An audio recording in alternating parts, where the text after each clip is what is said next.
What if you could evoke emotion with data in order to get that emotion and possibly hyperbole? That's what we're going to talk about today on the Data Show.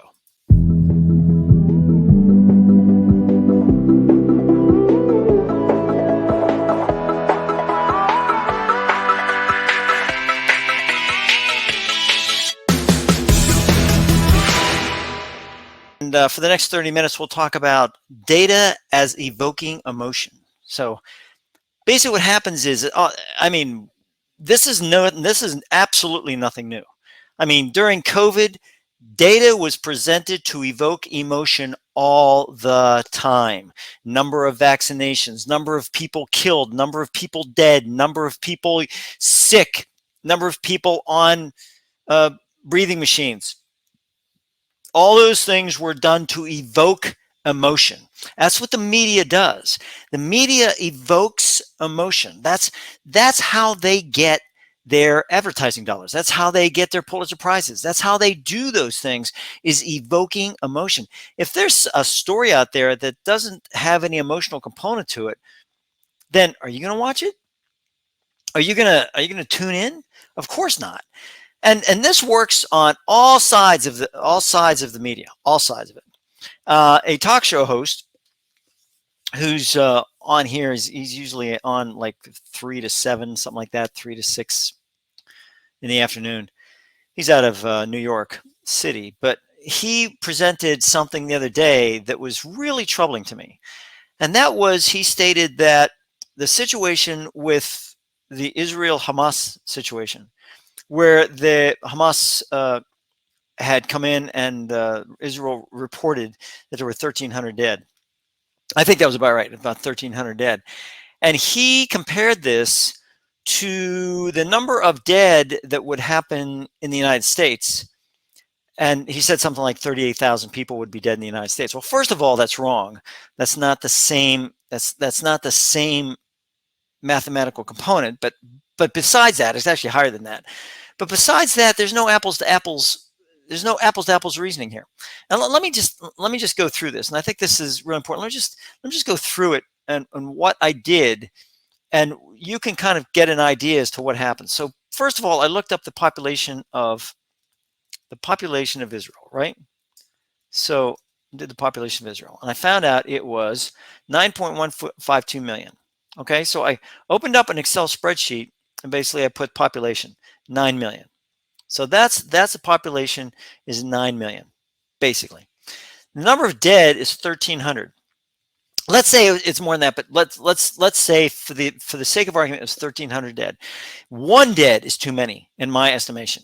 I can't believe it, but it's so the percentage is 0.014%. Okay, very, very, very, very, very small. But if I have a relative who's part of that dead, that makes all the difference in the world to me, right? I mean, out of those 1,300, one dead is part of my family. I am incensed, right?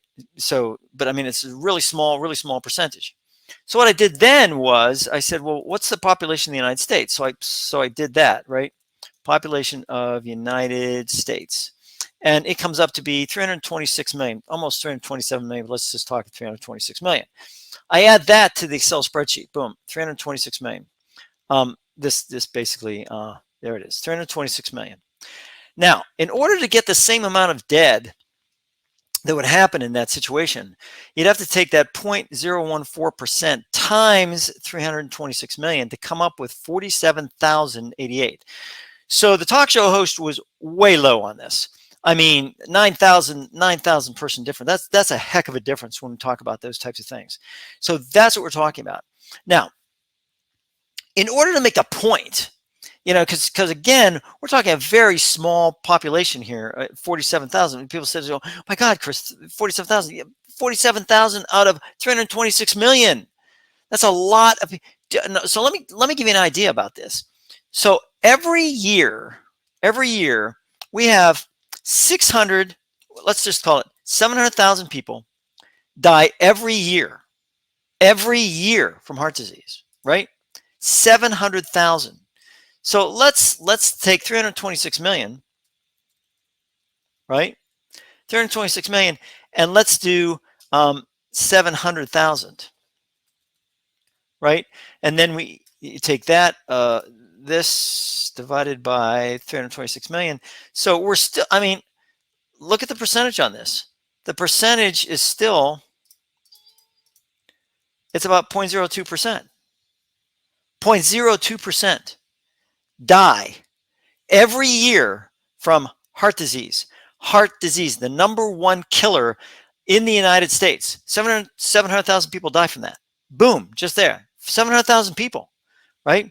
47,000, they're saying, is the representative number that killed, right?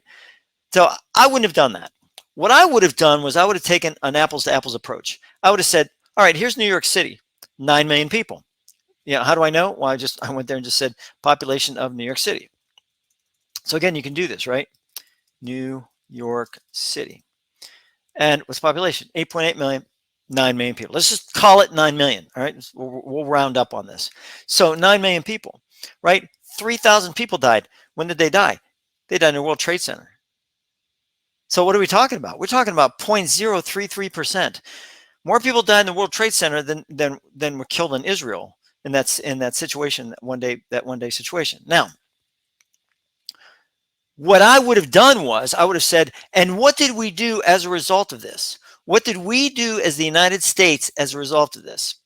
Well, first of all, we basically, invaded Afghanistan, right?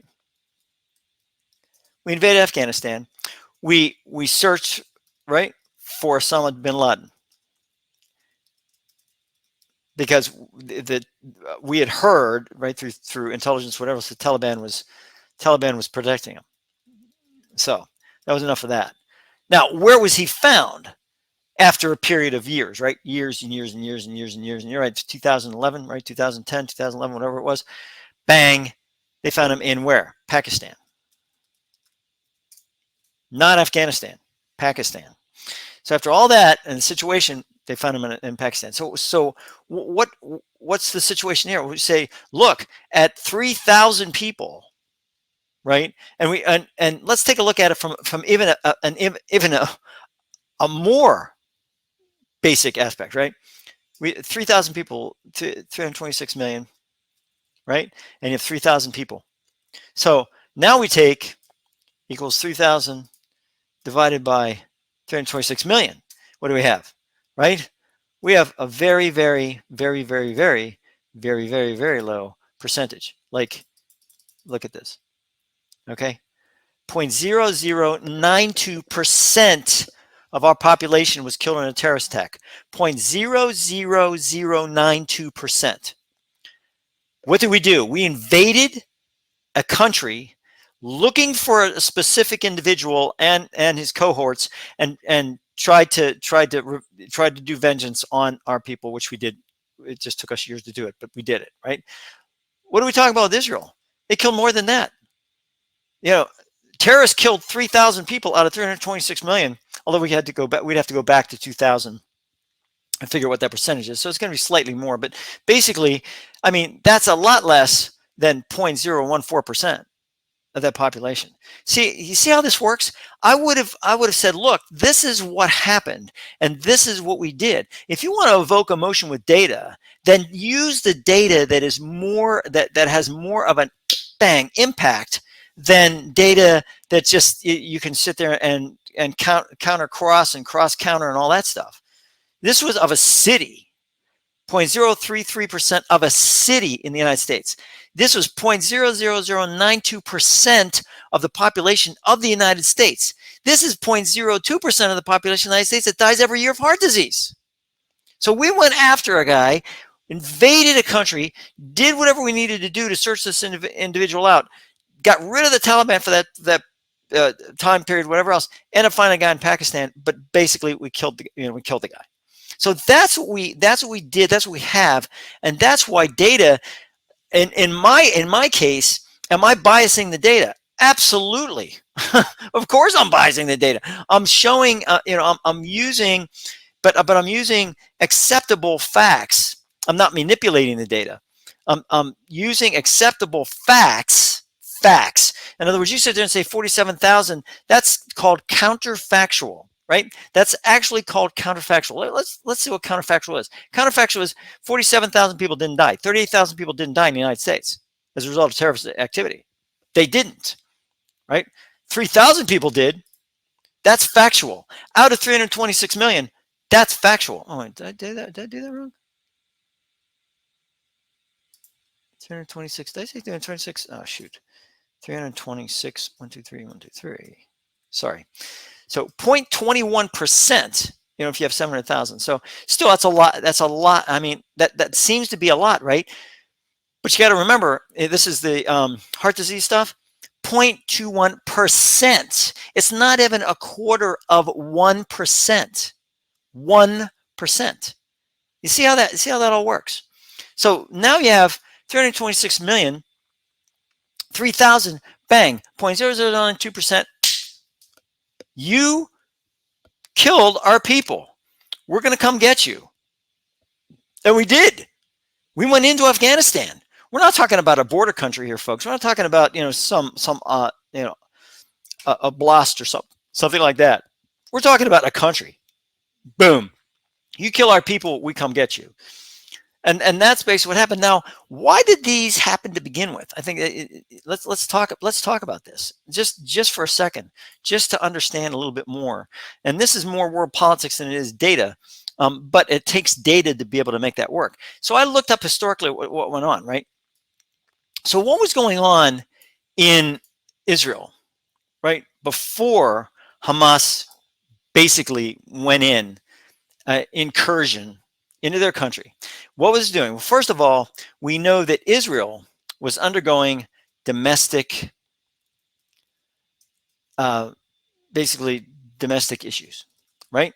And Israel had a lot of domestic issues coming up. The judicial aspect, there were people out protesting.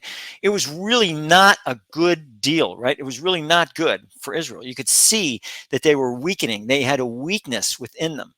So we sit back and we go, well, what happened when basically we were attacked by Osama bin Laden? What was going on in our country at that point in time? Well, think about that. At this point in time, think about that.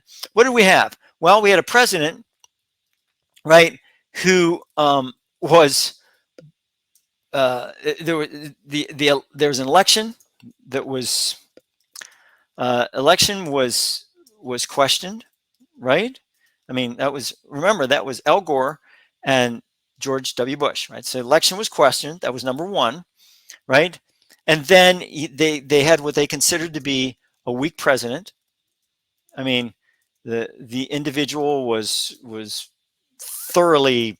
They said he wasn't smart. He wasn't a smart person. He wasn't. He was a weak president. He put in weak people. He couldn't run the country. Al Gore really deserved to be president. So again, a lot of domestic issues here. A lot of problems. A lot of people that were not happy. It was just a not happy time in the United States. Right? Think about, so let's go to Ukraine for a second, right? Let's go to Ukraine. What was happening in Ukraine about the time that Russia invaded Ukraine? Well, first of all, the president of Ukraine, right? The president of Ukraine before the invasion was at a 30% approval rating. 30% approval rating. Now, some people are going to sit there and say, "Oh no, you're wrong. I'm right." And I'll tell you why I'm right. And the thing is, look, if I'm wrong, it's because the Ukrainians were wrong when they took this 30% approval rating, because they did that. They actually did it. And you can look it up real easy. In fact, we can look it up right now if you want to do that. It's going to be, let's look it up. And I think it's Ukraine president, 30% popularity. 30%, whatever you want to call it. 2023. Okay, that's fine. Then all of a sudden, it's like blah blah blah. Was Jewish comedian. It's 2022. So again, this was before. So January 11th, 2023 remains near record highs. Once the Russians invaded, yes. So this one is NPR. This is 2022 in January. So again, this is interpreter. He's got English. There's a situation where the there was a Ukrainian survey that was done, and interestingly enough, basically the exceeded 90% February 2023. Yeah, I got it. But it's the idea behind that is that the approval rating was based on a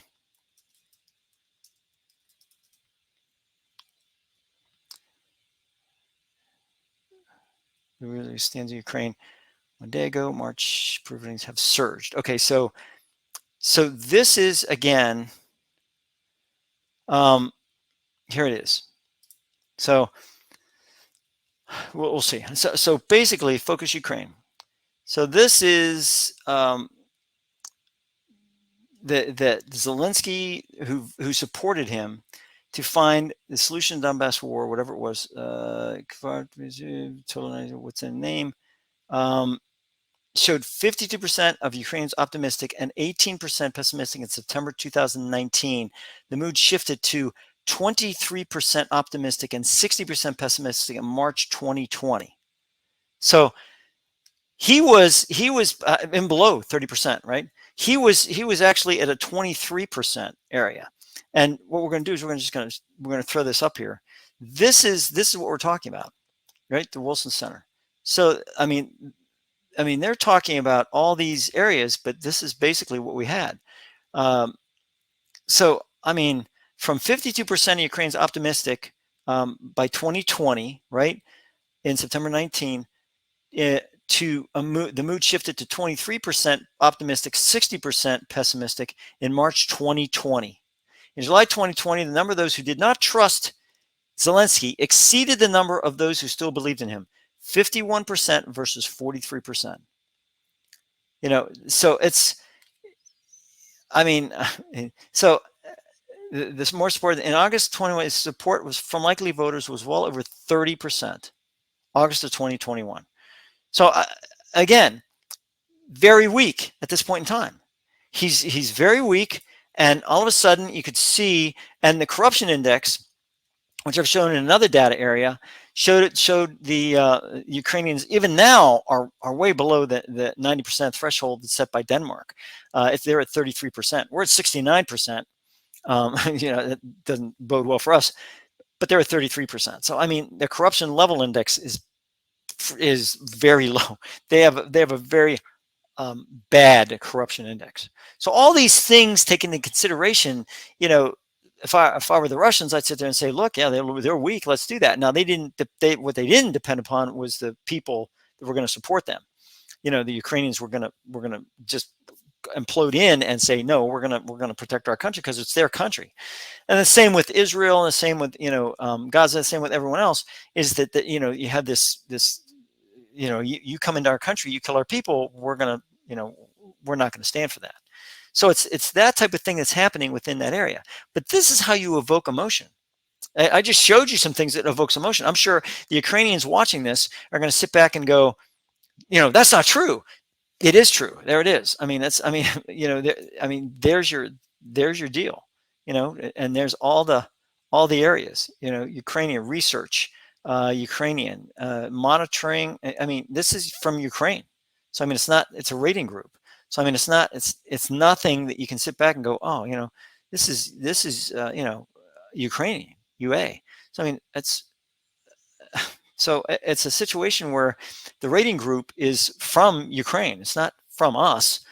So you have to take a look at this and make sure that your emotions are evoked for a reason, and your emotions are evoked because there's data that shows that there's a reason for those emotions to go to make sure that it works. So anyways, that's basically, I just want to cover that real quickly and show you some of the, how to use data in a factual context. Don't give me this counterfactual crud, and this 47,000, 38,000 that the talk show host said is crud. It's junk. You take that, you throw that away.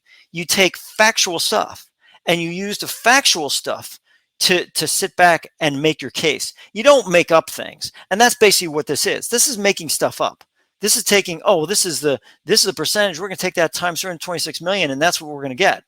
No, you don't do that, because basically what that is that's close. That's very close to falsifying information. And also, there's no way I can unfalsify that. I can't prove that's not right. That is correct. That is absolutely correct mathematically, but it's not correct from a factual standpoint. This is correct from a factual standpoint. And this is where you need to make your case. Is look, this is correct from the factual standpoint, and look what we did as a result of this percentage. Israel has this percentage. Do you think they should do anything less? See, you see how that works? It's evoking emotion by presenting factual data, not made up counterfactual data. That just makes no sense to me.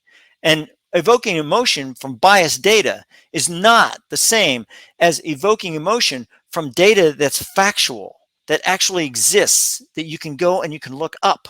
And those are the things that make sense to me.